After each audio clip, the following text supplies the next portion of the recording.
अवघ्या 2च महिन्यापूर्वी आपण सर्वांनी आपल्या लाडक्या नेत्याला आदरणीय दादांना गमावलं। आज त्या पार्श्वभूमीवर बारामतीची ही विधानसभा मतदारसंघाच्या पोटनिवडणुकीची उमेदवारी आज अर्ज दाखल करत आहे। मला स्वप्नातही वाटलं नव्हतं की बारामतीत ही पोटनिवडणूक होईल। दादा अजूनही आपल्यात नाहीत असं अजूनही वाटत नाही आणि हे मला मान्य नाही, पण नियतीने हा काळ तुमच्यावर आणि माझ्यावर खरंच वाटत नसला तरी आणलाय। दादांचं जाणं ही केवळ माझी माझ्या कुटुंबाची वैयक्तिक हानी नाही, तर बारामती, महाराष्ट्र आणि देशाची हानी झाली असलं म्हटलं तरी वावगं ठरणार नाही। दादांसाठी बारामती म्हणजे आईसारखी होती। बारामतीचा केवळ प्रत्येक कार्यकर्ता नाही, तर बारामतीचा प्रत्येक नागरिक हा दादासाठी खरा पांडुरंग होता। बारामतीकरांची सेवा म्हणजेच पांडुरंगाची सेवा, हाच दादांचा विश्वास आणि आधार होता। बारामती म्हणजे दादांचा श्वास होता, म्हणूनच त्यांचा अखेरचा श्वास देखील बारामतीच्या मातीतच विसावला। बारामतीतल्या प्रत्येक झाडात, फुलात, पानात, रस्त्यात, शाळेत, नदीच्या इमारतीत दादांचा स्पर्श आहे। त्या निर्जीव इमारती, ती न बोलणारी पानं आणि फुलं सुद्धा आज दादांच्या आठवणीने रडत आहेत। बारामतीकरांच्या विकासासाठी, आदरणीय दादांचं स्वप्न पूर्ण करण्यासाठी मी माझं दुःख सुद्धा तळघरात कोंडलं आणि अत्यंत धीरानं आपल्या सगळ्यांसाठी बाहेर पडले। मात्र मला हा धीर तुम्हा बारामतीकडे बघूनच आला आहे। तुमचं प्रेम, तुमचा पाठिंबा, तुमची साथ हीच माझी शक्ती आहे, हे पहिल्यांदा मी नम्रपणे कबूल करते। गेल्या 35-36 वर्षामध्ये तुम्ही सगळ्यांनी आदरणीय अजितदादांना प्रचंड मताधिक्याने निवडून दिलेला आहे। दादांच्या तळमळीने प्रत्येक बारामतीकर आपणच उमेदवार आहोत या भावनेने दादांची निवडणूक नेहमीच हातात घेत असत आणि म्हणूनच दादांनी प्रत्येक वेळी स्वतःच्याच मताधिक्याचे विक्रम मोडीत काढलेले आपण सगळ्यांनी पाहिलेले आहेत। तुमच्या मताचा बोजा माझ्यावर आहे म्हणून मी 24 तास काम करतो असं दादा नेहमीच म्हणायचे। आदरणीय दादांच्या माघारी ही पहिलीच निवडणूक आहे, त्यामुळे ही केवळ निवडणूक नाही, तर आदरणीय दादांना श्रद्धांजली अर्पण करण्याची प्रत्येक बारामतीकराला खरं संधी आहे। आदरणीय पवार साहेबांनी या बारामतीला विकासाचा दृष्टिकोन दिला।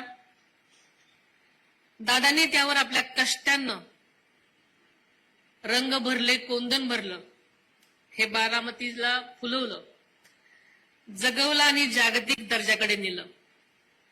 आपल्या बारामतीची प्रतिष्ठा जराही कमी होऊ देणार नाही, हे बारामतीकरांना मी यापुढेही वचन देते।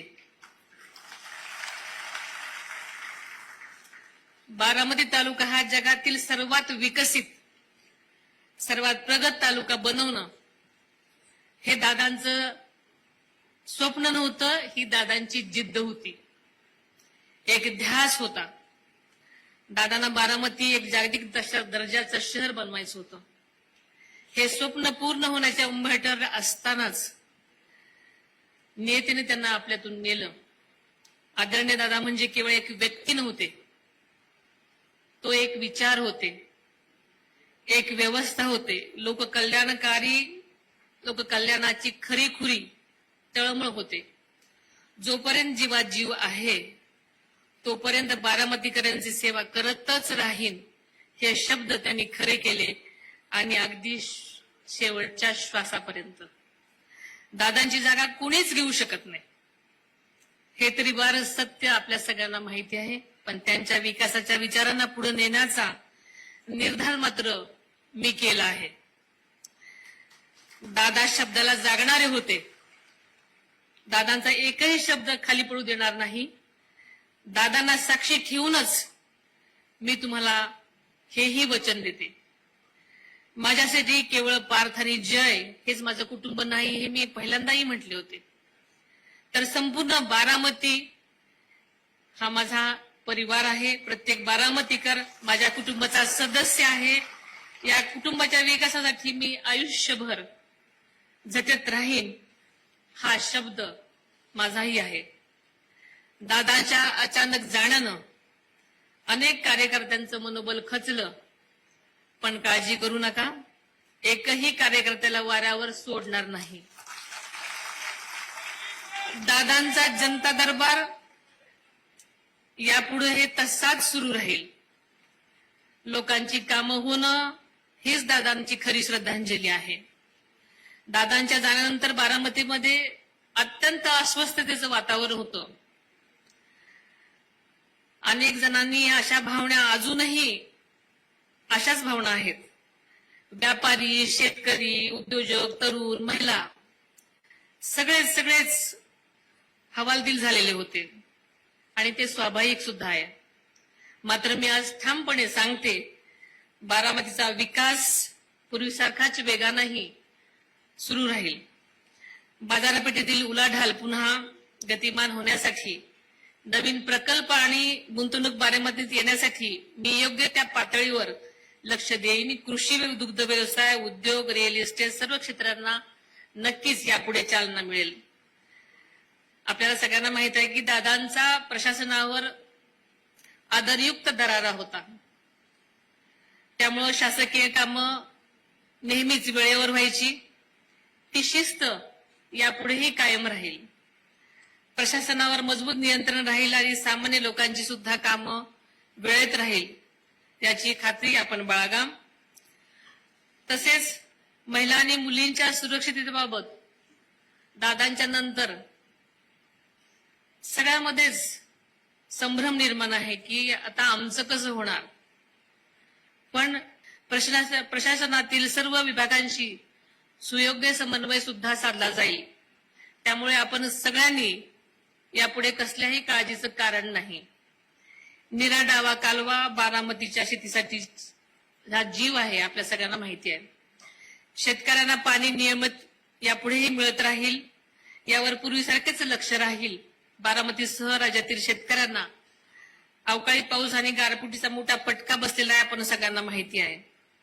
नुकसान झालेल्या पिकांचं सुद्धा तातडीने पंचनामे होतील आणि राज्य सरकार त्यांच्या पाठीशी भक्कमपणे उभे आहे, आपल्याला सगळ्यांना माहिती आहे.